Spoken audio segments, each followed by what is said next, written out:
लक्ष्मी नारायण भगवान की जय। बद्री विशाल भगवान की जय। कृष्णचंद्र भगवान की जय। रामचंद्र भगवान की जय। बांके बिहारी लाल की जय। प्रभु कृपा से कार्तिक मास की कथा का योग बना है। योग तो बनता है 3-4 दिन बाद में,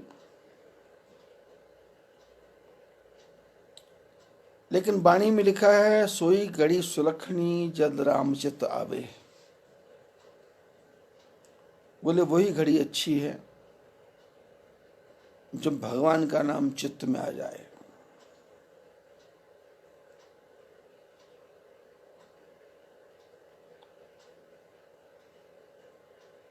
परमात्मा ने इतना लंबा जीवन दिया, इतनी सांसें दी,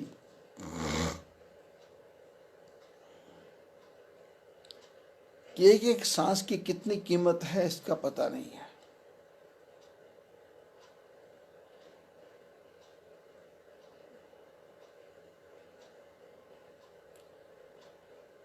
मनुष्य जब मरने के समय के नजदीक आता है और अपने परिवार को कुछ नहीं बताता, तो परिवार के लोग डॉक्टरों से आग्रह करते हैं कि इनके मुंह से कुछ बोला जाए, कुछ ऐसा उपाय करो, 1-2 सांस 4-5 सांस वापस आ जाए जिससे ये अपने मन की बात कह सकें।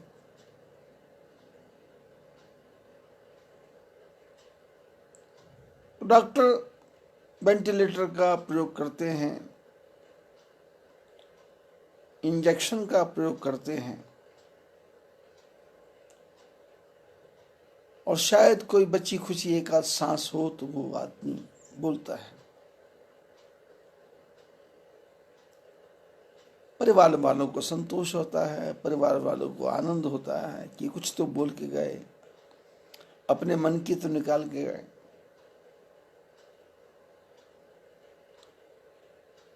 पर परमात्मा ने इस मनुष्य को ऐसा विचित्र बनाया है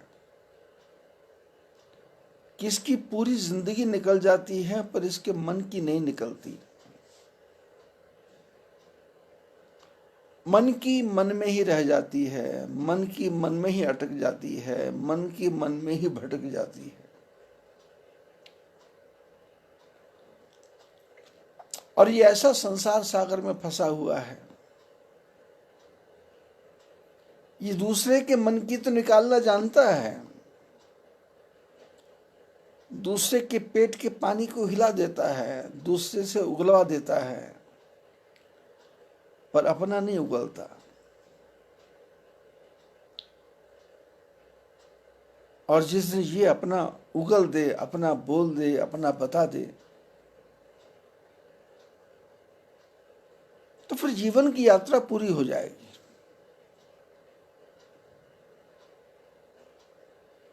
कबीर जी ने कहा कि कबीरा मन तो एक है, चाहे यहां लगाए, चाहे हरि की भक्ति कर, चाहे विषय कमाए। बोले मन एक है, इसको यहां चाहो वहां लगा लो, इसको विषयों में लगाओगे तो ये भरेगा नहीं।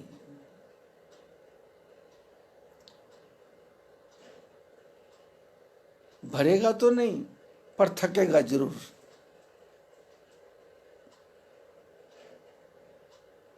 हलवा कितना मीठा स्वाद क्यों ना हो, लेकिन यदि खाते खाते ज्यादा हो गया तो आदमी बोलता बस अब नहीं। श्रीखंड कितना स्वाद हो, खाने में आनंद आता है, खट्टा है, मीठा है, फ्रूट पड़े हुए हैं, केसर पड़ा हुआ है, लेकिन खाने की लिमिट है।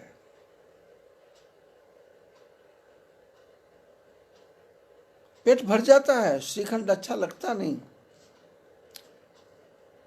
परिवार के लोग बोलते हैं ज्यादा है, पड़ोसियों को बांट आए, तो बोले नहीं नहीं नहीं, फ्रिज में रखो, रात को खाऊंगा। विषय सुख देंगे, पर एक समय ऐसा आएगा जब ये मना कर देंगे। आंखें भी दुनिया देख देख के थक जाती है, फिर समय आता है तो नींद आ जाती है।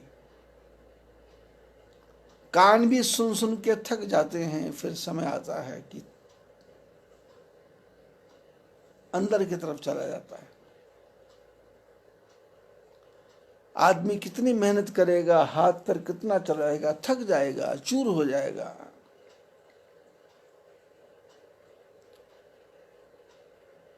पत्नी के साथ व्यवहार करेगा कितना। विषय सुख नहीं देंगे, विषय सुखा देंगे, थका देंगे, और थकने के बाद अंदर से आवाज आएगी कि अब और नहीं, और नहीं। पर भगवान की भक्ति,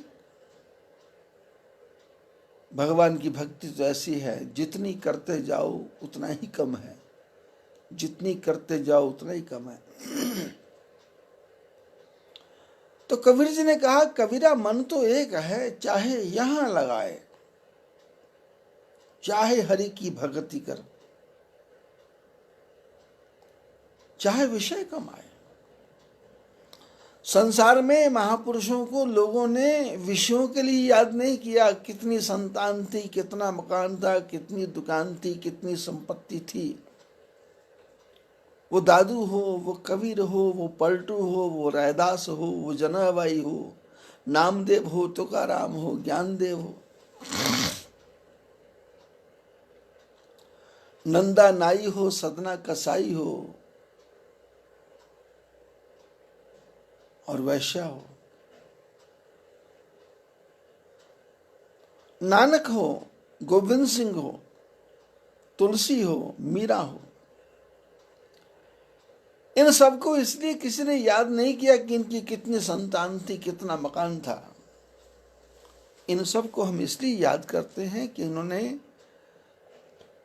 भगवान का भजन किया।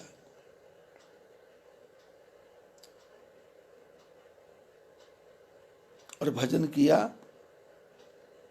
और दूसरों को भी भजन की तरफ लगाया।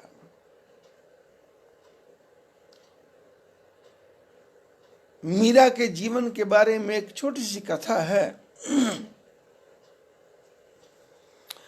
राज परिवार में पैदा हुई थी।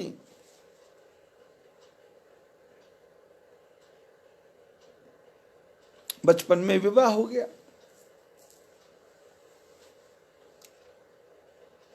लेकिन सुना है कि पुराने जमाने में लोग, माताएं अपनी बेटियों को व्रत करने को बोलती थी।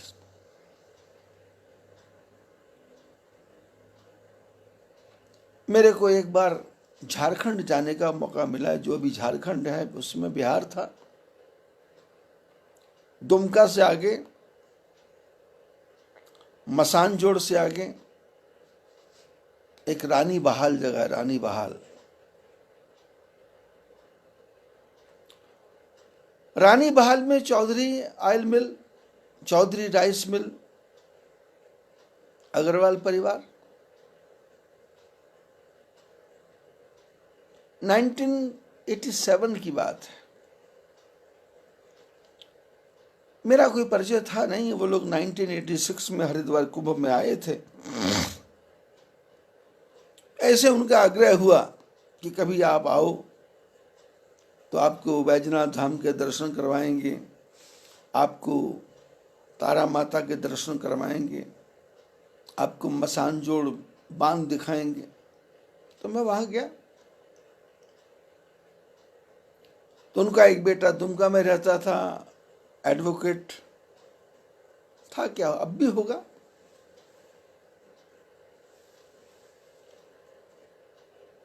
चौधरी जी के परिवार में एक उनकी बेटे की बेटी थी, जिसके पति का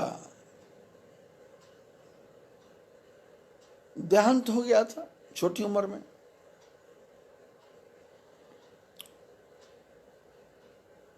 तो मेरे साथ एक बचपन से ही घटना है कि मैं ये व्रत, पूजा, उपवास इन सब की तरफ मैं आंख खोल के देखता हूं, मन को लगा के देखता हूं, बात को समझ के बोलता हूं। अब किताबी ज्ञान नहीं, लोगों की बातें नहीं, ये लोग क्या करते हैं, कैसा व्रत करते हैं, कैसे पूजा करते हैं, कैसा पाठ करते हैं। मेरी अपनी खोज ये है कि इसकी गहराई के अंदर जाओ। ये पूजा है क्या, ये पाठ क्या है, जप क्या है, व्रत क्या है, उपवास क्या है, करना क्यों है।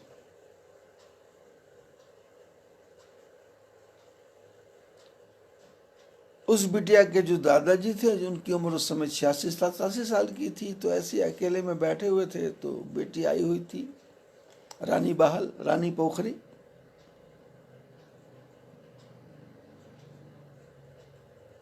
तो मेरे को एक दिन अकेले बैठे बैठे मेरे को बोले कि हमारी जो पोती है, इसको समझाओ कि ये व्रत किया करे।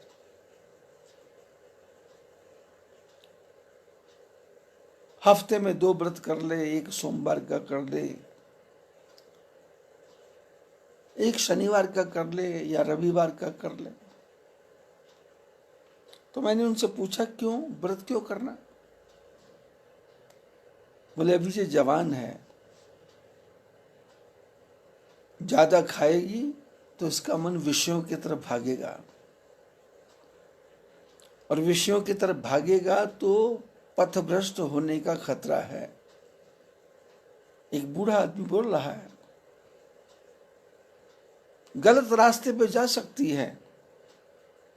और यदि उपवास रखेगी, उपवास का मतलब है कि एक दिन नहीं खाएगी, तो मन टिकेगा, मन लगेगा, मन भक्ति की तरफ जाएगा।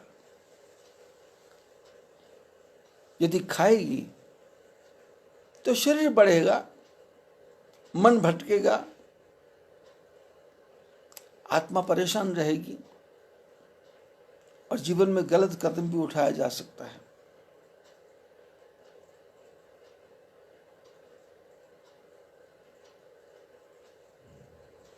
मैंने उस बिटिया को तो कुछ नहीं कहा, लेकिन मेरी एक बात समझ में आ गई,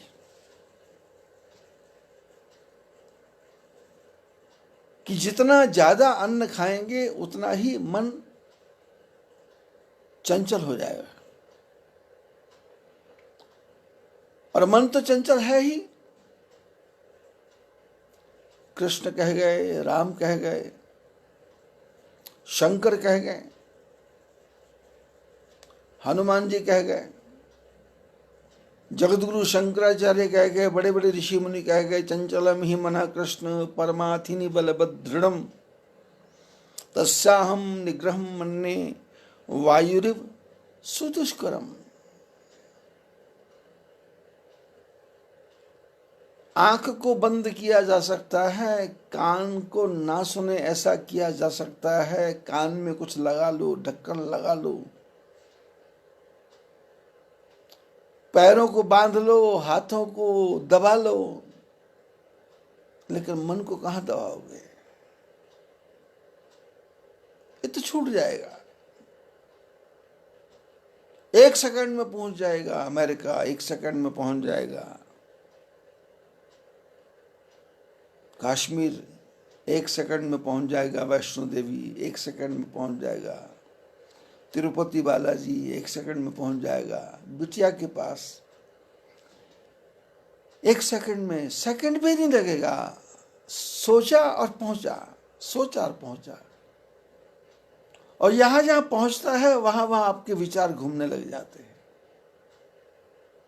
आपने किसी को पैसा उधार दिया है, वो वापस नहीं कर रहा और बहाने बना रहा है, और आप फिर मन में योजना बना रहे हो, इससे कैसे पैसा निकलवाऊं, ये करूंगा तो ये होगा, वो करूंगा तो ये होगा, ऐसा बोलूंगा तो ये होगा, वैसा बोलूंगा तो ये होगा, और मन उसी ताने बाने में। हालांकि ना उसने देना है, ना तुमको मिलना है, ना उसने हाँ करनी है, ना तुमने वहां जाना है, पर मन लग गया अपने हिसाब में।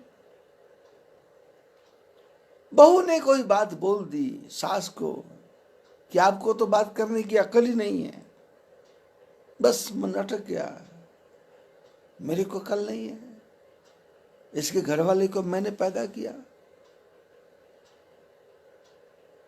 इसके घर वाले को मैंने पैदा किया कि मेरे को इसके घर वाले ने पैदा किया। मन फंस गया। महापुरुषों ने कहा यह मन फंस जाएगा,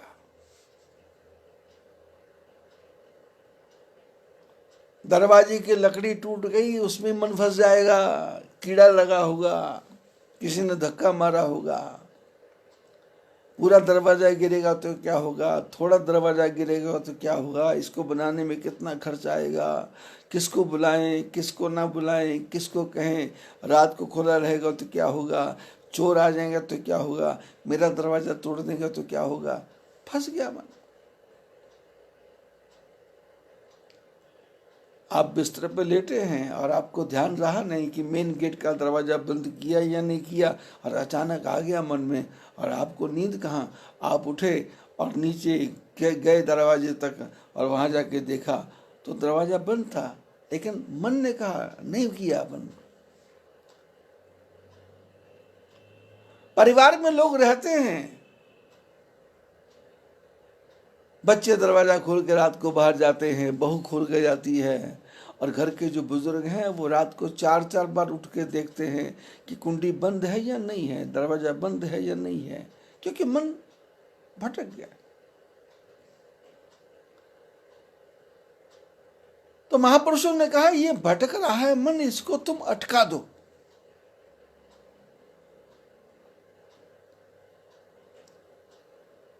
इस मन के ताले को भगवान के चरणों से बांध दो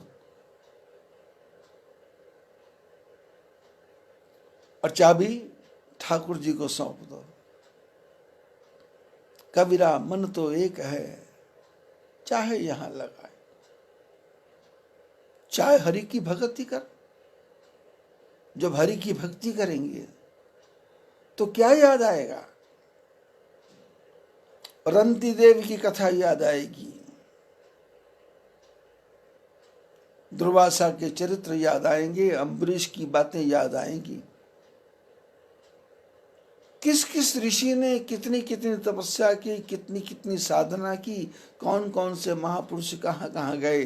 परशुराम जी राम जी के पास में आए, धनुष भंग हुआ, उस धनुष भंग में किस प्रकार से परशुराम जी महाराज ने क्रोध किया, लक्ष्मण जी ने क्या बातें की, और लक्ष्मण जी के ये शब्द सुन करके और परशुराम के जीवन में क्या अंतर पड़ा, परशुराम जी को क्यों क्रोध आया, राम जी ने उनको क्रोध को शांत करने के लिए क्या क्या बातें कही, किस किस प्रकार से बोला, और उनकी बातों से परशुराम जी ने क्या समझा, और उसके बाद में परशुराम जी ने क्या कहा और राम जी ने उसका क्या उत्तर दिया, राम जी ने किस प्रकार से उनको मोल्ड करते करते घुमाते घुमाते घुमाते घुमाते अपने स्वरूप का भान कैसे करवाया।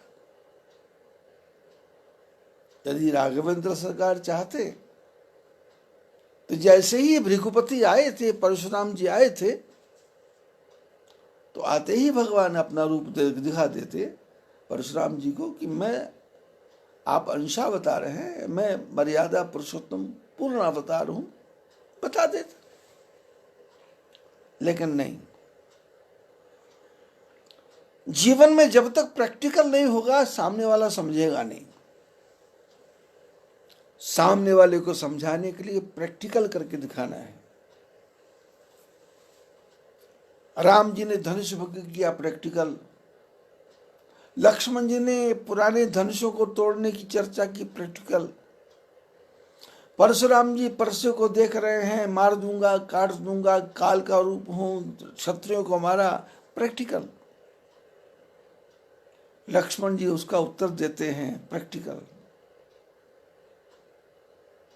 लक्ष्मण जी कहते हैं कि हमको क्यों डरा रहे हो, हम तो क्षत्रिय हैं। राम जी परशुराम जी को कहते हैं, परशुराम जी, गुरुदेव, ये हमारा जो बच्चा भाई है ना, ये ऐसा नहीं है जैसा आप समझ रहे हैं। आप फरसा लेके आए, धनुष बाण लेके आए, तो उसने सोचा शायद कोई क्षत्रिय आया होगा, तो क्षत्रिय समझ करके इसने आपसे बातें की है। जो औते तो मुनि की नाही, तो पद रज शिशु सिर धरत गुसाई। राम जी ने कहा, परशुराम जी, यदि आप महात्मा की तरह आते, साधु की तरह आते, जटा जूट बांध के आते, धनुष बाण फरसा छोड़ के आते, तो मेरा भाई आपके चरणों में प्रणाम करता और आपके चरणों की धूलि को अपने मस्तक पर लगाता। क्योंकि हमारे वंश में लिखा है, हमारे वंश में वर्णन है, साधु का स्वागत करना है, ब्राह्मण का स्वागत करना है, ब्राह्मण का सत्कार करना है।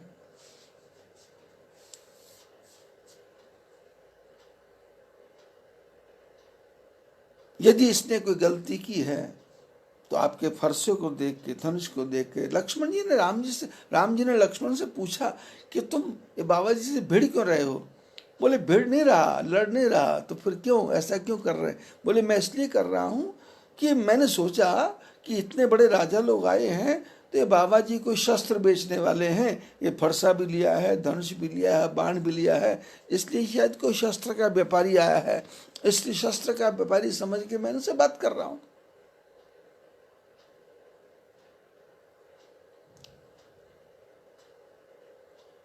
परशुराम जी के मन में क्या है, राम जी को निकालना चाहते हैं।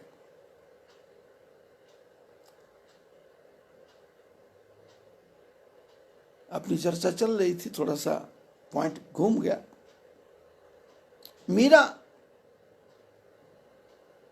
राजा के परिवार में रहती है, पति का देहांत हो गया,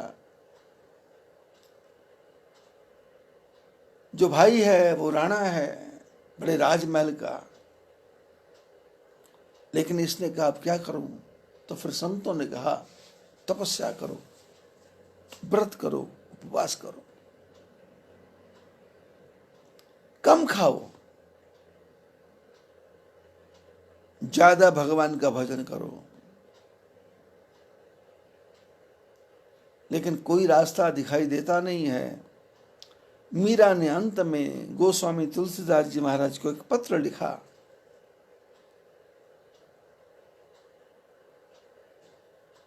पत्र में लिखा कि मैं यहां रहती हूं राजस्थान में, और मेरी समझ में नहीं आता मैं क्या करूं क्या ना करूं, कहां जाऊं कहां नहीं जाऊं, कुछ समझ आता नहीं। लोग कहते हैं कि परिवार में रहो, भाई के साथ रहो, लेकिन मेरा मन तो ठाकुर जी के चरणों में लगा है। मेरी हालत तो ये होगी कि असुवन जल सींच सींच प्रेम बेल बोई, अब तो बेल फैल गई आनंद फल होई। मेरे तो गिरधर गोपाल दूसरो न कोई, जाके सिर मोर मुकुट मेरो पति सोई। मीरा ने कहा मेरे तो भी पति हैं, क्या करूं मैं?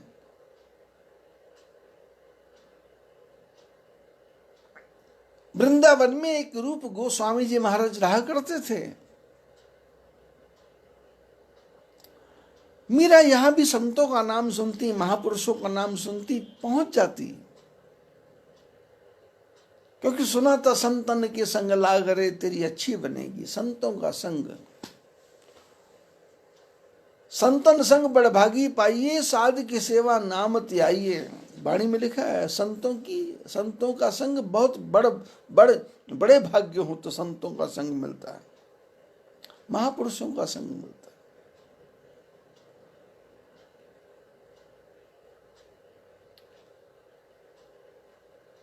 और संत यहां भी हैं, वही पहुंचना है।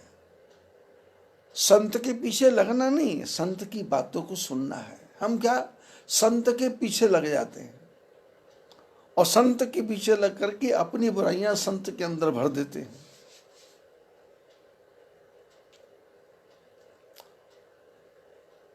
संत की अच्छाई तो मिली नहीं, संत के अंदर हमने अपनी बुराइयां भर दी। अपने परिवार की कहानियां, अपने गांव की कहानियां, अपने बच्चों की कहानियां, अपने संसार की बातें पढ़ते। बचपन में मैंने सुना है कि एक अच्छा आस्तिक महात्मा, उसके पास कोई नास्तिक आ गया जो भगवान को नहीं मानता था, और बोले हम डिस्कशन करेंगे, बहस करेंगे। तो रात भर नास्तिक आस्तिक का आपस में डिस्कशन होता रहा, और डिस्कशन का परिणाम, बहस का परिणाम क्या हुआ? जो नास्तिक था वो आस्तिक की बातें सुन सुन के आस्तिक बन गया, जो आस्तिक था वो नास्तिक की बातें सुन के नास्तिक बन गया। बाजी पलट गई। नास्तिक अपने व्यू बता रहा है, आस्तिक अपने व्यू बता रहा है, आस्तिक का प्रभाव पड़ा, नास्तिक आस्तिक बन गया, और एक ही रात में आस्तिक नास्तिक बन गया, उलट गया। लेकिन जब हम संतों के पास जाएं और संतों को अपनी बातें सुनाने लग जाएं तो फिर बात बिगड़ जाएगी। संतों के पास जाके सुनना है, संतों से ग्रहण करना है, संतों को देखना है, उनकी चाल को, उनकी बोली को, उनकी रहनी को, उनकी बहनी को, उनकी आंख के उठने को, उनके ओंठों के फरकने को, उनके हाथों के इशारों को। आंख के इशारे से बताएंगे क्या करना है, हाथ के इशारे से बताएंगे। आपको पूछना नहीं है, आपको देखना है। लेकिन हम क्या करते हैं, जो भी महापुरुष मिलते हैं हम उनके पीछे पड़ करके हम उनको अपने रंग में रंगने की कोशिश करते हैं। अरे वो जो महापुरुष है उसने पता नहीं कितने जन्म की साधना की होगी। गीता में लिखा है ना, अनेक जन्म संसिद्धि ततः याति परम गतिम। यदि आप लाल वस्त्र को महात्मा समझते हो तो ये लाल वस्त्र तो 55 रुपए मीटर मिलता है, कोई भी पहन लेगा। लाल वस्त्र को पहनने से कोई साधु नहीं है। हनुमान जी ने तो लाल वस्त्र नहीं पहना, वो तो साधु है। कबीर ने लाल वस्त्र नहीं पहना, वो साधु है। मीरा साड़ी पहन के रही, वो साधु है। पलटू औलिया की तरह रहे, वो साधु है। और सबने सिखाया क्या? और शिष्यों ने सीखा क्या? पूरे जीवन कबीर दास जुलाहे का काम करते रहे, जुलाहे का काम करते रहे, कपड़े का ताना बाना बुनते रहे, ताना बाना। और हमने भी जीवन में क्या किया? ताना बाना ही तो बुना है। पत्नी का ताना बाना, पुत्र का ताना बाना, बहू का ताना बाना, बेटी का ताना बाना, इसी ताने बाने में लगे।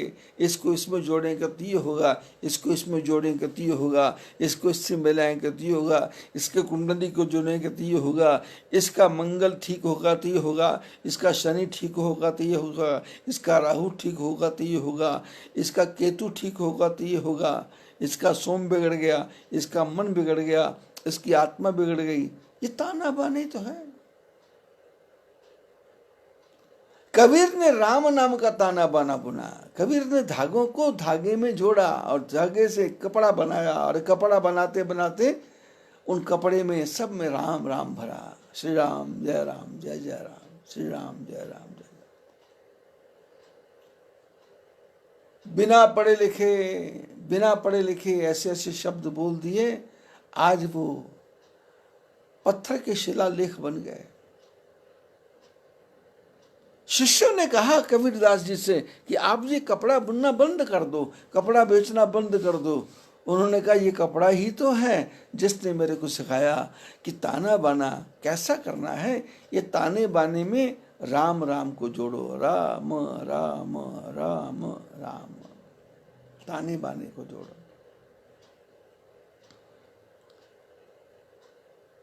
मेरे को पता है कपड़ा बनाऊंगा, कपड़ा बिकेगा, घर का खर्चा चलेगा, घर में आए मेहमान की सेवा होगी, मेरा खर्चा चलेगा।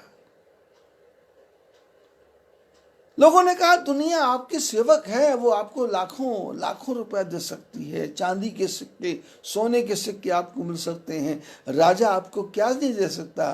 बोले राजा के देने से कुछ नहीं होगा। सिकंदर के बारे में सुना आप लोगों ने, पूरे विश्व को जीतने के बाद में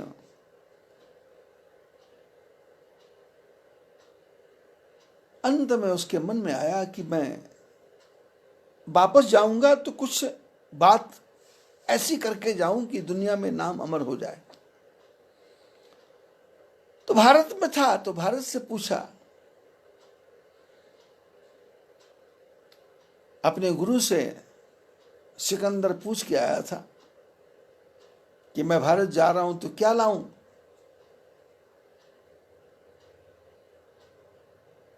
तो उनके गुरु ने कहा था भारत जा रहे हो तो 5 वस्तुएं लाना, गायत्री, गीता, श्री रघुवर चरित महान,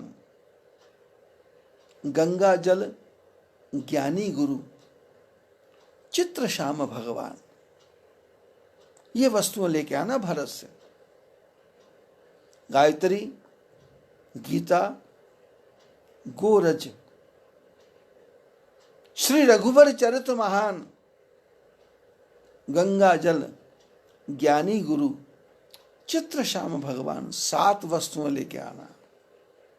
पहली बात है गीता, भारत से गीता लेके आना, गीता का ज्ञान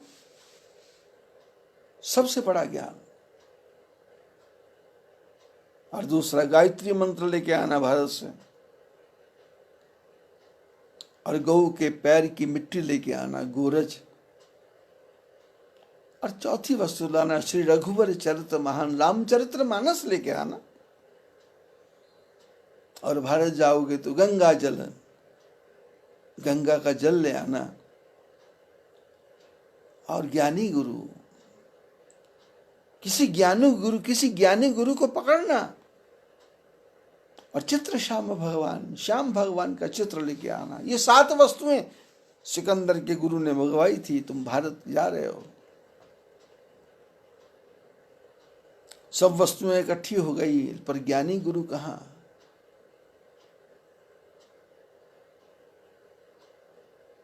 अब किसी ने कहा रेगिस्तान में होगा, रेगिस्तान में। ये सिकंदर घोड़े पे बैठ के रेगिस्तान चला गया।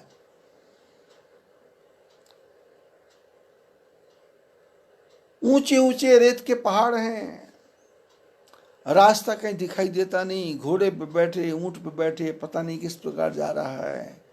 और एक छोटे से, और जाते जाते इसको इतनी भयंकर प्यास लगी, इतनी भयंकर प्यास लगी, इसका हलक सूखने लगा, गला सूखने लगा, मरने को हो गया। तो एक रेगिस्तान के बीच में एक कीकर का झाड़ के नीचे एक साधु बैठा है, मस्त, अपनी ही मस्ती में।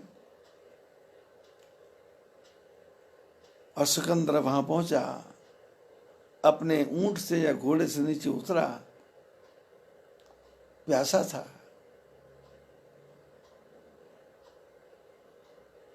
महात्मा ने पूछा क्या चाहिए? बोले पानी।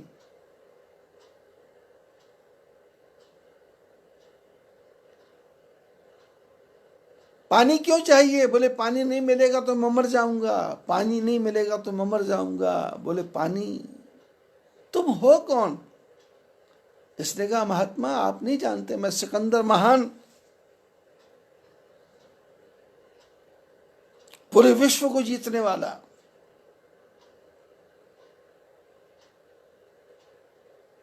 बाबा जी ने कहा मेरे पास पानी की व्यवस्था तो है, पर मैं पानी की कीमत चाहता हूं। पानी कहाँ है ये मैं बताऊंगा नहीं, लेकिन तुम उस पानी की कितनी कीमत दे सकते हो? तो इसने कहा मैं 5000 सोने की अशरफियां देता हूं, मेरे प्राणों की रक्षा करो। बोले नहीं। बोले आधा राज्य देता हूं। बोले नहीं। बोले पूरा ही राज्य देता हूं।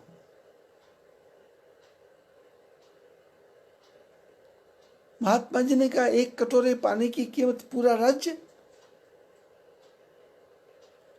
अरे ये तो किसी कुएं में से फ्री से मिल रहा था, किसी मशक में भर लेता, किसी चमड़े के पात्र में भर लेता, किसी तुम्बे में भर लेता, किसी कटोरे में भर लेता, किसी लोटे में भर लेता, किसी घड़े में भर लेता, ऊंट पर रख लेता।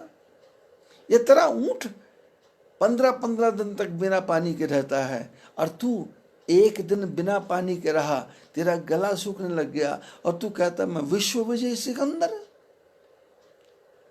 अरे तेरे को 2 घूंट पानी नहीं मिला, तेरी विजय कहाँ चली गई? तेरे को 2 घूंट पानी नहीं मिला, तेरी अकड़ कहाँ चली गई?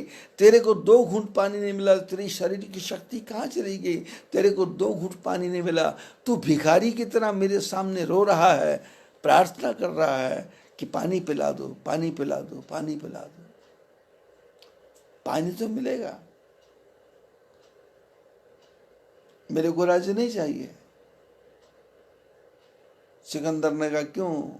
बोले, जिसको पा करके तुमने 1 लोटा पानी का, जिसकी कीमत 1 लोटा पानी है, मैं उसको लेके क्या करूंगा? मेरे को ऐसे आनंद आ रहा है।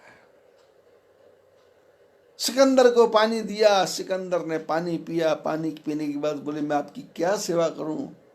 तो महात्मा ने कहा, ऐसा करो, थोड़ा सा दूर चले जाओ, क्योंकि परमात्मा की धूप मेरे ऊपर आ रही थी, तेरे कारण मेरी धूप रुक रही है, इसलिए तुम कृपा करो यहां से जाओ।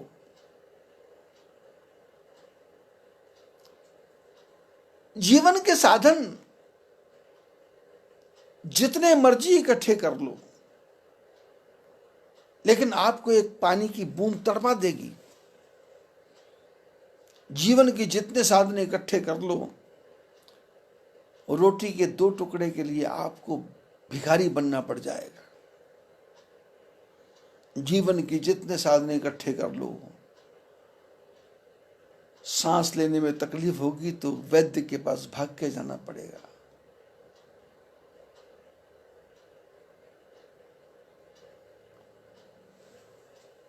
मीरा संतों के पीछे पागल, मैं तो साधुन के संग राची रे, मैं तो साधुन के संग नाची रे, पग घुंघरू बांध मीरा नाची रे। लोग कहे मीरा भई रे बांवरी, सास कहे कुल नासी रे। मैं तो अपने नारायण की आप ही हो गई दासी रे। वृंदावन में रूप गोस्वामी जी रहा करते थे, महापुरुष थे। मीरा को पता लगा, मीरा वृंदावन पहुंची और वहां जाकर के रूप गोस्वामी जी से मिलना था। पहुंच गए उनके आश्रम में, लेकिन आश्रम का तो नियम है कि कोई स्त्री रूप गोस्वामी जी के पास नहीं जा सकती, महापुरुषों का दर्शन नहीं कर सकती, पर्दे के पीछे रहते हैं। किसी स्त्री का दर्शन आज तक किया नहीं, किसी स्त्री को आज तक देखा नहीं। मीरा ने कहा, रूप गोस्वामी जी को मेरा पत्र दो, उनकी आज्ञा होगी तो मैं दर्शन करूंगी, नहीं तो वापस चली जाऊं। रूप गोस्वामी जी का शिष्य मीरा का पत्र लेके कमरे में गया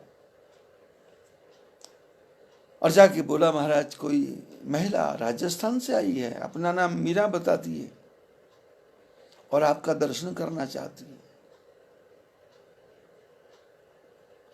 रूप गोस्वामी जी ने कहा, आपको तुमको सबको पता है कि मैं किसी स्त्री को नहीं मिलता,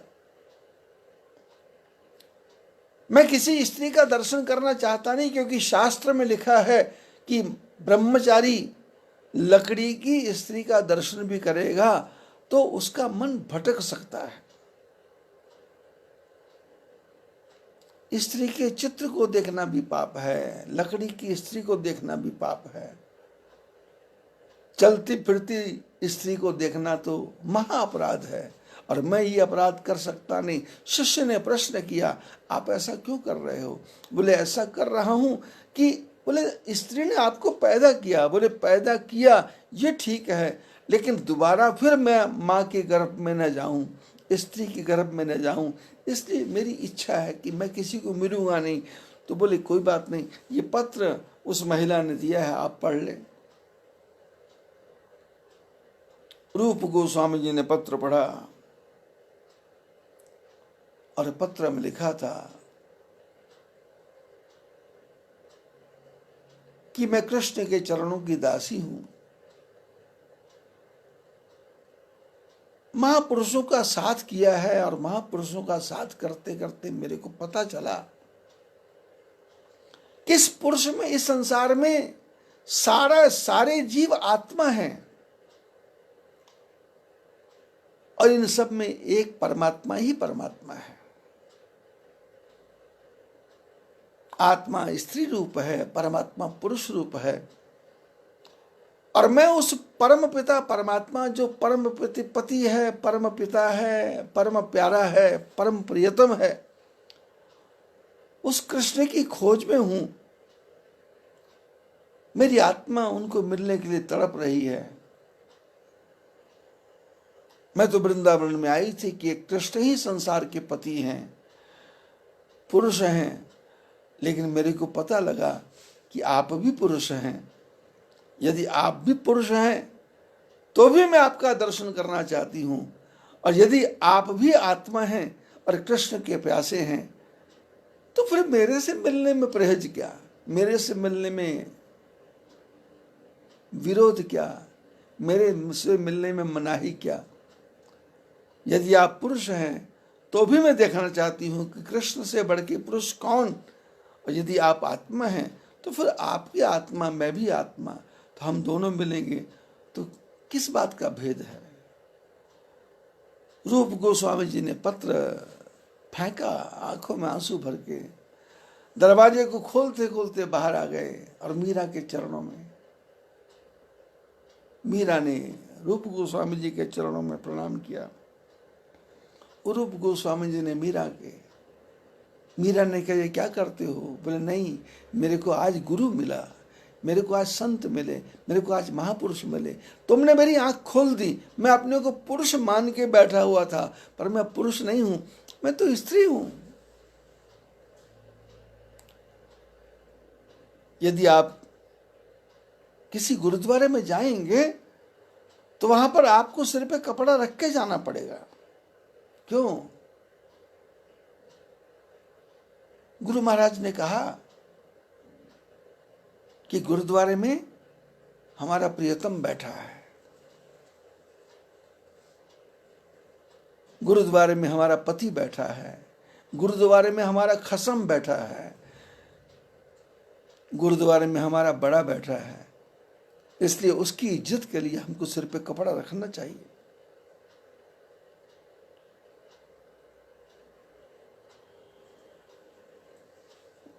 सिख धर्म में, सनातन धर्म का ही सिख धर्म है, उसमें जब करते हैं शादी तो वहां शब्द है, आनंद भया मेरी माए सतगुरु में पाया, सतगुरता पाया सहज सेती मन बजियां बधाइयां। बोले सतगुरु मिले, आनंद हुआ। क्यों? पूर्ण पुरुष मिले, पूर्ण परमात्मा मिले, क्योंकि मेरी आत्मा तो स्त्री है, मेरी आत्मा तो महिला है, मेरी आत्मा तो पत्नी है, पुत्री है, बहन है, और बड़ा तो कौन है? आत्मा और परमात्मा। और हर आत्मा, हर जीव एक दूसरे को तरस रहा है। सूरज को धरती तरसे, धरती को चंद्रमा, और पानी में सीप जैसे प्यासी हर आत्मा प्यासी है। इसको प्यास किस वस्तु की है हमको जीवन भर पता चलता नहीं है, और पूरा जीवन खत्म हो जाता है। जीवन खत्म हुआ तो जीने का ढंग आया, जब शमा बुझ गई तो महफिल में रंग आया। पूरा जीवन ताने बाने में ही चला जाता, ताने बाने में चला जाता है। मकान का ताना बाना, दुकान का ताना बाना, पत्नी का ताना बाना, किस प्रकार पत्नी को मैं अपनी तरफ झुका लूं और पत्नी चाहती किस प्रकार पति को मैं मोल्ड कर दूं। पति मेरा कहना माने, पति कहता पत्नी मेरा कहना माने, माँ बाप कहते बच्चे मेरा कहना माने, और पूरा जीवन ताना बाना। और ताने बाने में जो ताने बाने को बनाने वाला है, वो बाना जो बाना बनाने वाला है, उस बनाने वाली की तो याद ही नहीं आती, उसका ध्यान ही नहीं आता, उस तरफ तो मन मुड़ता ही नहीं है कि मेरे को ये कठपुतली की तरह नचा कौन रहा है।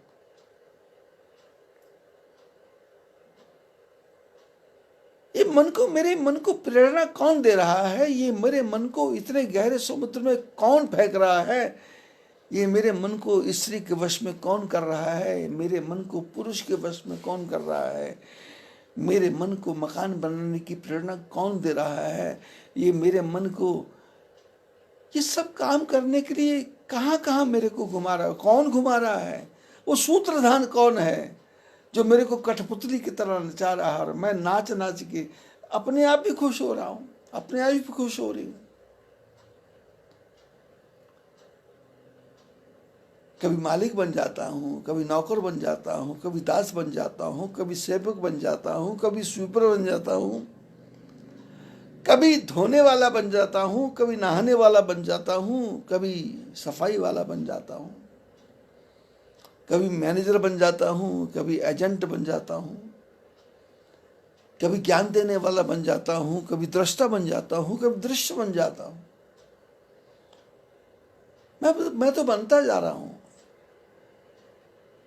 मैंने सोचा था मैं दुनिया को बनाऊंगा, पर भगवान ने मेरा ही क्या से क्या, कैसे क्या, कहां से कहां क्या बना दिया, कुछ समझ ही नहीं आ रहा।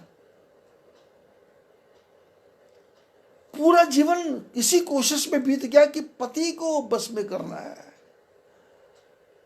थोड़ा सा मन को समझा लेते कि परमात्मा को बस में करना है तो झगड़ा ही खत्म हो गया था। मैं अपनी इच्छा से चलूंगा ऐसा मन में है, पर इच्छा से तुम कैसे चलोगे? अरे भाई, तुम्हारे पीछे लाखों लाखों जन्मों के संस्कार हैं, तुम्हारे पीछे लाखों लाखों जन्म के पाप पुण्य हैं, तुम्हारे पीछे लाखों लाखों जन्मों के आपके कर्म हैं। पता नहीं कौन कौन सा कर्म किस किस समय क्या क्या नहीं किया। मधुमक्खी के छत्ते को जलाया, ततैया के छत्ते को जलाया, चींटियों के पैर से मसल दिया, मकड़ियों को जला दिया, मकड़ियों को फूंक दिया, जालों को समेट दिया, घर में पूरे सफाई कर दी, दिवाली की सफाई हो रही है। मकड़ियों ने जाले बिछाए थे कि मच्छर आएंगे, फंसेंगे, हमारा पेट भरेगा। हमने मशीन ले आए, सकिंग मशीन, खींचने वाली मशीन, और उस मशीन से पूरे जालों को सक कर दिया। जमीन पे कीड़े पड़े थे, उनको सक कर दिया। सबको इकट्ठा करके थैली में बंद करके उसका मुंह बंद करके फेंक दिया। दिवाली की सफाई नहीं हो रही, पाप हो रहा। इस सफाई की आवश्यकता ही नहीं थी यदि आपने शुरू से ही सफाई रखी होती। घर में कचरा आता ही नहीं।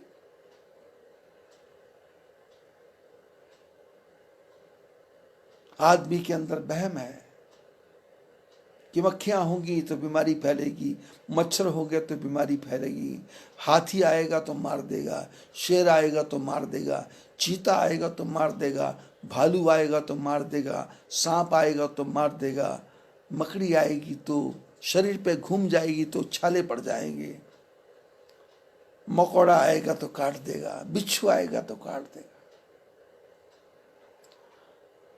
आदमी कहता है आदमी के लिए मच्छरों को मारो, मक्खी को मारो, कीड़ों को मारो, पतंगों को मारो, पक्षियों को मारो, शेर को मारो, हाथी को मारो, चीते को मारो, पर किसी पशु ने आज तक भगवान से प्रार्थना की कि इस मनुष्य को ही मार दो।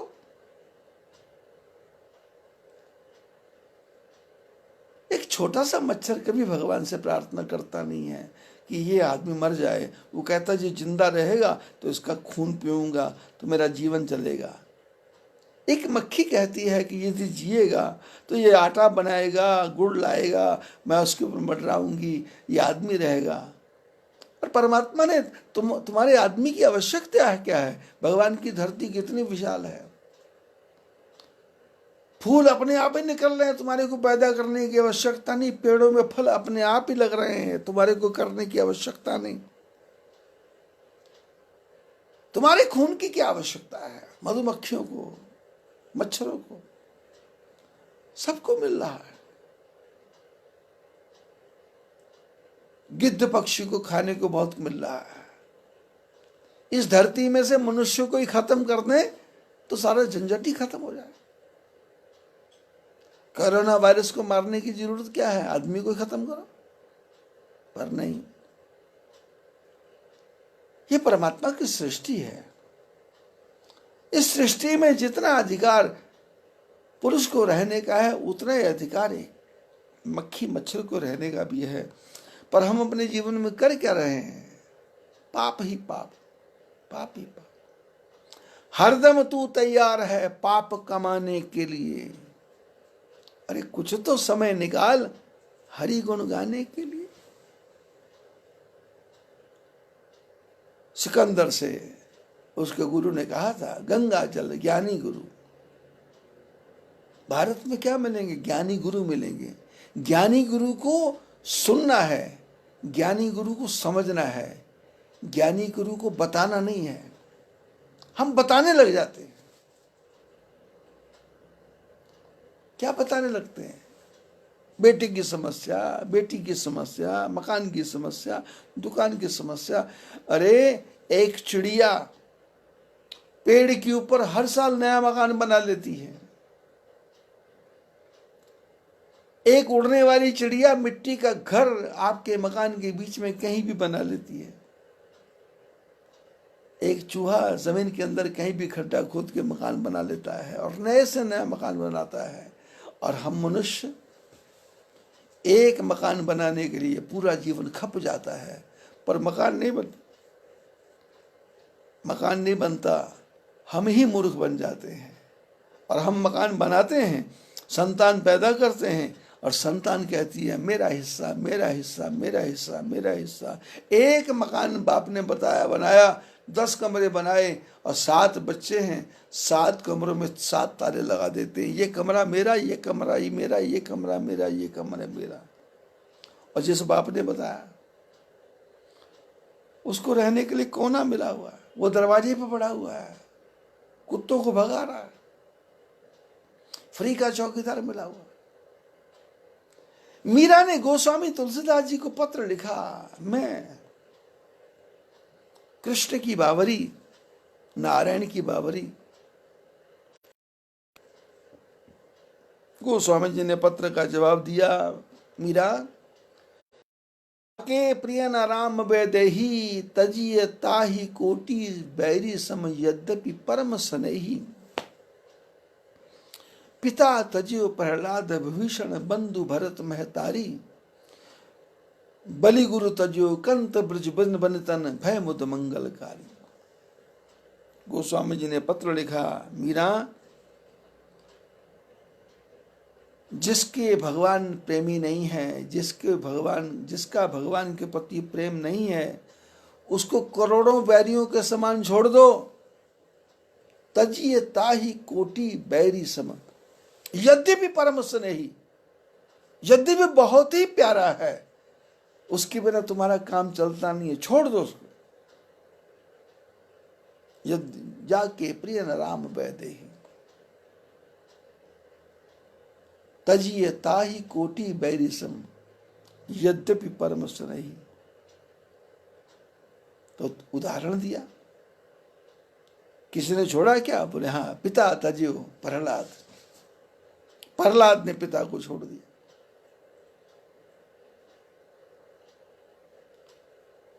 यदि हम प्रहलाद की कथा ध्यान से पढ़ेंगे तो प्रहलाद के लिए भगवान को नरसिंह भगवान का अवतार लेना पड़ा। और इतना भयंकर रूप था कि सिंह का चेहरा है, हाथों में नाखून है, और हिरण्याक्ष का हृदय फाड़ दिया है। प्रहलाद सामने खड़ा है, नारायण नरसिंह भगवान बन गए, लक्ष्मी पीछे पीछे आई, पति कहाँ है तो देखा नरसिंह। हमारे जीवन में भी होता है, कभी कभी हमारे पति नरसिंह बन जाते हैं, क्रोध आ जाता है, लेकिन चालाक पत्नी उस समय शांत हो जाती है कि मूड चेंज हो जाएगा, बन जाएंगे, बैल भी बन जाएंगे, गधा भी बन जाएंगे, घोड़ा भी बन जाएंगे, सुअर भी बन जाएंगे, कश्यप अवतार भी ले लेंगे, नरसिंह अवतार भी ले लेंगे, हयग्रीव अवतार भी ले लेंगे, ये पता नहीं क्या से क्या बन जाएंगे, ये परशुराम भी बन जाएंगे, ये बुद्ध भी बन जाएंगे। शांति रखो, शांति। लक्ष्मी ने देखा नारायण नरसिंह बन गए। ये कौन है जो शेषैया पे पड़े रहते हैं मस्त, कोई चिंता ही नहीं है, पड़े हैं। सांप से लोगों को डर लगता है, पर सांप की शैया बना के पड़े हैं, मृत्यु का भय नहीं है। सांप के एक एक फण में इतना जहर भरा है कि यदि वो थोड़ा सा जहर उगल दे तो सामने वाला जल करके भस्म हो जाएगा। पर विष्णु कहते ना, विष्णवे प्रभु विष्णवे, विष्णवे प्रभु विष्णवे, जो विश्व को भी जीत ले, जो विश्व से भी आगे बढ़ ले, जो विश्व से भी ऊपर है, ऐसे परमात्मा विष्णु भगवान वो कहाँ लेट रहे हैं? शेष की शैया पे लेटे हैं, लक्ष्मी चरण दबा रही है। राज क्या है? नरसिंह, भयंकर रूप है। सांप भी एक बार देख के घबरा जाए, काल भी देख के घबरा जाए। हिरण्यकश्यप ने कहा था दिन में न मरूं, रात में न मरूं। भगवान ने कहा ठीक, 12 महीने में न मरूं। बोले ठीक, अधिक मास आएगा तब मारेंगे। बाहर न मरूं, भीतर न मरूं, ऊपर न मरूं, नीचे न मरूं, मनुष्य से न मरूं, पशु से न मरूं। रूप ऐसा बनाया नरसिंह भगवान का, और सामने हिरण्यकश्यप के मरा हुआ लेटा पड़ा है। जीवन भर प्रहलाद को दुखी किया था। लक्ष्मी माता ने कहा प्रहलाद मेरी तो हिम्मत नहीं पड़ रही। प्रहलाद भगवान के पास गए बिना भय को त्याग करके। भगवान क्या है? नरसिंह। छोटा बच्चा क्या है? बच्चा है, बालक है। परिवार का कोई आदमी, पिताजी सुप्रीम कोर्ट के जज हैं,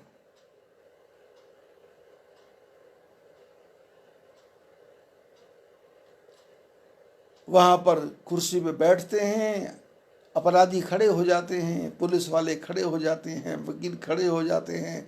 कमरे में कोई आए तो प्रणाम करके आता है, नमस्कार करके आता है। किसी की हिम्मत नहीं है उनके सामने बैठने की। वो कहेगा तो बैठेंगे, वो कहेगा तो उठेंगे।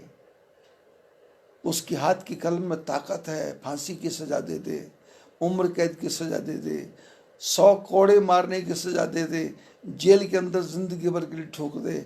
इतना उसका कठोर हृदय, इतना उसका उस समय कठोर दिमाग, इतना उसके उस समय कठोर कलम। वो यदि आंख उठा करके अपराधी की तरफ देख ले तो अपराधी के शरीर के रोंगटे खड़े हो जाते हैं। और वो कहीं पुलिस वाले की तरफ देखते तो पुलिस वाला आंख झुका लेता है, पता नहीं कुछ गलती हो गई। वो जज कहीं वकील की तरफ देख ले तो वकील एक बार घबरा जाता है कि शायद कुछ कमी हो। लेकिन वही जज जब घर आता है, गाड़ी से उतरता है और सामने उसका 2 साल का पोता, वो भाग के आता है, दादाजी आ गए, दादाजी आ गए, दादाजी आ गए। दादा के सिर पे बैठ जाता है, छाती पर चढ़ जाता है, नाक पकड़ लेता है, चश्मा उतार लेता है, कान पकड़ लेता है और अंदर जाके बोलता है दादाजी घोड़ा बन के दिखाओ। तो दादा जो जज की कुर्सी पे बैठा था सुप्रीम कोर्ट में, वो गधा बन रहा है, घोड़ा बन रहा है, बैल बन रहा है, बच्चे को खिला रहा है, और बच्चा दादा से लड़ रहा है और ऐसे जोर जोर से मुक्का मार रहा है कि दादा कह रहा कि हाय मर गया, हाय मर गया, और वो पौत्र खुश हो रहा है। ऐसे नरसिंह भगवान, सामने प्रहलाद खड़ा है। लक्ष्मी ने कहा तू जा, प्रहलाद गए, भगवान ने गोदी में उठा लिया,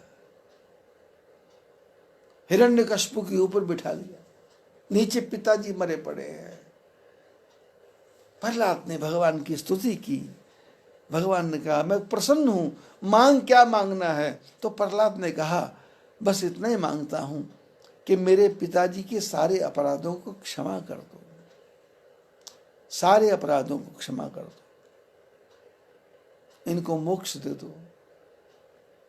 भगवान कहना चाहते थे कि मैं तो मोक्ष देने के लिए आया हूं प्रहलाद, तुमको पता नहीं है, ये तुम्हारा पिता नहीं है, ये पूर्व जन्म का मेरा द्वारपाल है, जय विजय है। हिरण्याक्ष और हिरण्यकश्यप जय विजय है, मैंने कल्याण करने आया हूं, पर तेरी भक्ति से प्रसन्न होकर के इसने तुमको दुख दिया, इसलिए मैंने इस प्रकार दंड दिया।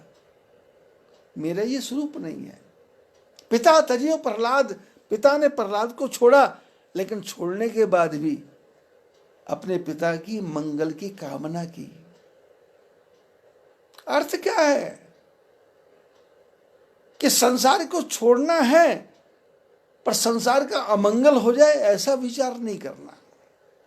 कुछ लोग इस दोहे को पढ़ करके घर बार छोड़ के वृंदावन चले जाते हैं, मथुरा चले जाते हैं, काशी चले जाते हैं, हरिद्वार चले जाते हैं, और वहां की दशा क्या है? घर से भी भयंकर दशा वहां की है। वृंदावन में जाओगे, वो वृद्धाश्रम, महिला आश्रम में माताएं रहती है, बंगाली माताएं, कहाँ की, कोई असम की है, कोई पंजाब की है, कोई हरियाणा की है। काशी में जाओगे, वहां पे तो कहावत है, राड सांड सीढ़ी सन्यासी, इनसे बचे तो श्रेय काशी।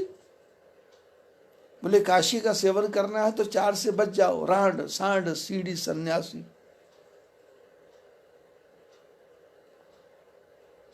वैश्याएं, सांड, सीढ़ियां और सन्यासी सब जाल फैला के बैठे हुए हैं। घर को छोड़ने का अर्थ नहीं कि वृंदावन जाके बैठना है, घर मन से छूटता है। मेरे अनुसार घर चले ऐसा नहीं है, मैं सबके अनुसार चलूंगा, जैसा सब कहेंगे।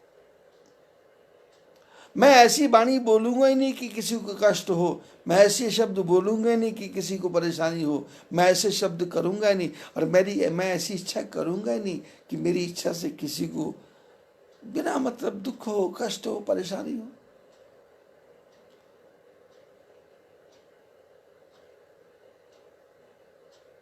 मेरा जीवन साइकिल से चल रहा है, मैं स्कूटी की कामना क्यों करूं? मेरा जीवन पैदल चलने से हो रहा है, तो मैं बस की कामना क्यों करूं?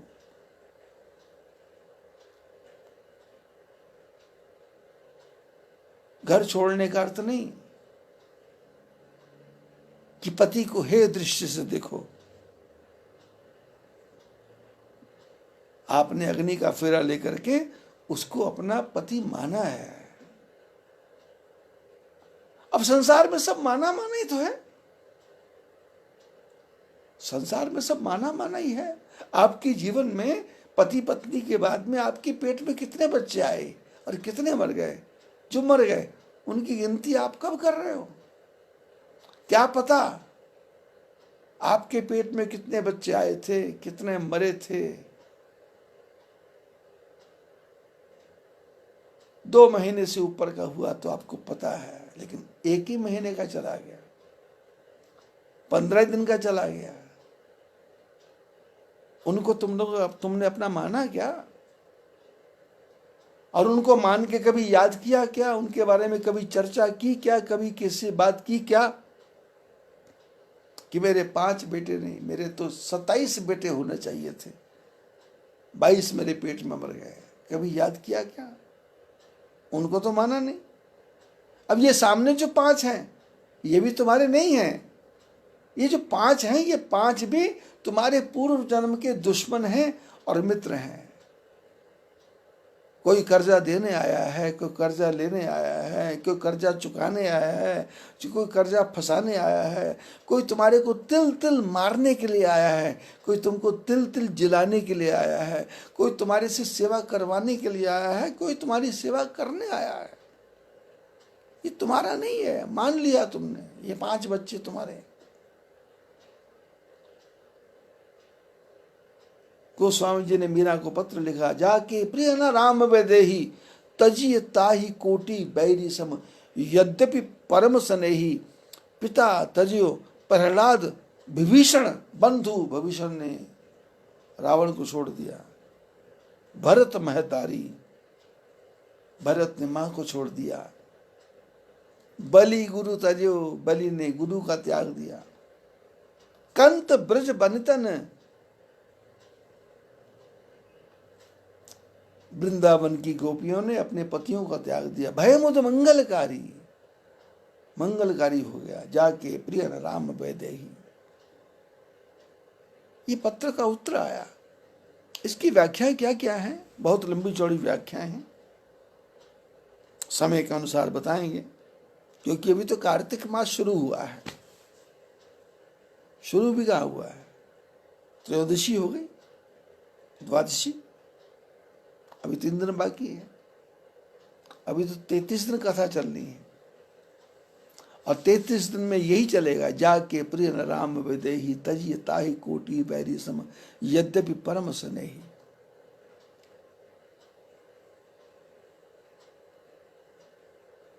सिकंदर को कहा था ज्ञानी गुरु,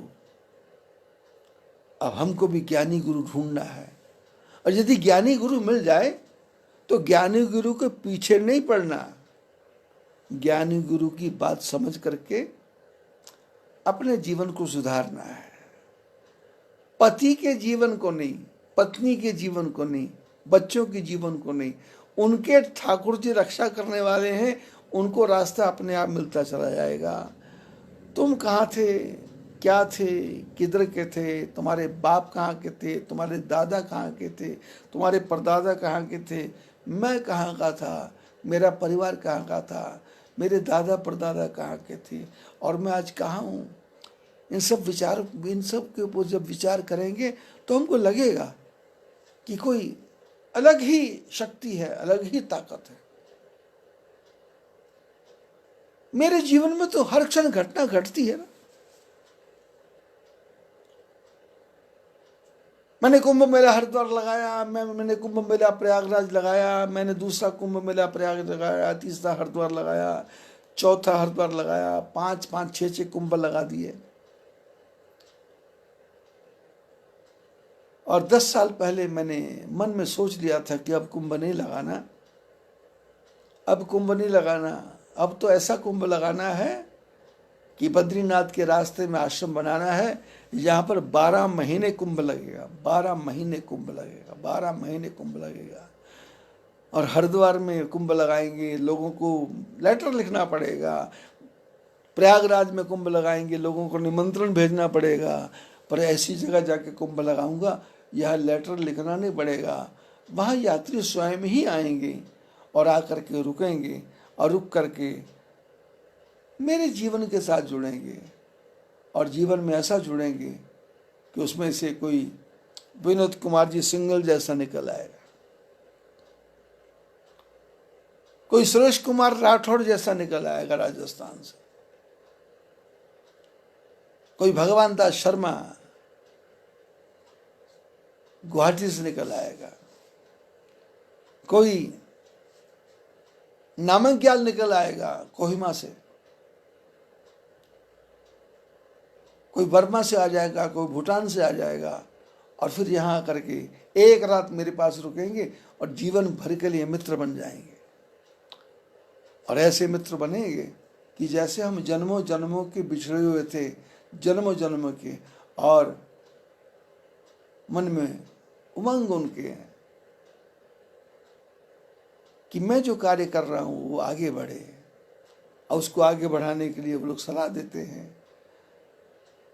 बताते हैं कि ऐसा करेंगे तो बढ़िया होगा, ऐसा करेंगे तो बढ़िया होगा। तो ये क्या है? ये ताना बाना है। कबीर ने कहा ताना बाना।